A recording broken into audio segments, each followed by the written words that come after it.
ভাই গাড়ি কি স্টার্ট হবে না ভাই, বুঝতেছি না, এতক্ষণ লাগতেছে কে ভাই? ভাই গাড়ি যে অবস্থা ভাই স্টার্ট হবে না ভাই। আপনি এক জায়গায় নীরব জায়গায় রেখে দেন, গাড়ি একলা স্টার্ট হয়ে যাবে ভাই। আসলে ভাই আসলে ভাই শালার এত ভারী গাড়ি ঠেলতে গেলে তো জীবন বেড়ে যাবে রে। কি আল্লাহ জানে, ওই ওই জায়গাটা শুনশান থাকে, ওই জায়গায় নিয়ে যাই।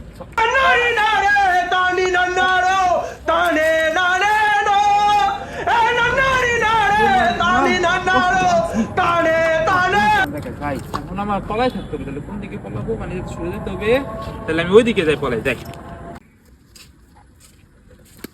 ভাই রে কোথাতে এলো ভাই, রে জানোয়ার পাইপ ভাই, স্কেটের খেলতে হবে রে ভাই।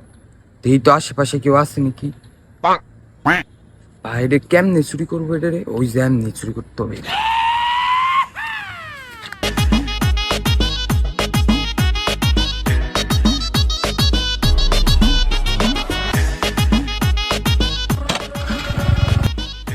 ভাই ভাই ভাই ভাই ভাই আপনি কেন ডিস্টার্ব? আরে ভাই কেন ডিস্টার্ব করলেন ভাই? কোন আমার গাড়ি স্টার্ট হচ্ছে না ভাই, আমাদের কি করবো ভাই? ধন্যবাদ ভাই, ধন্যবাদ। আচ্ছা ভাই কি তো কাম ছাড়ছিল। আল্লাহ দুনিয়ায় এখনো ভালো মানুষ বাইসে আছে, আল্লাহ মানুষের জন্য অনেক দোয়া রইল, অনেক বড় করতে পারে আল্লাহ।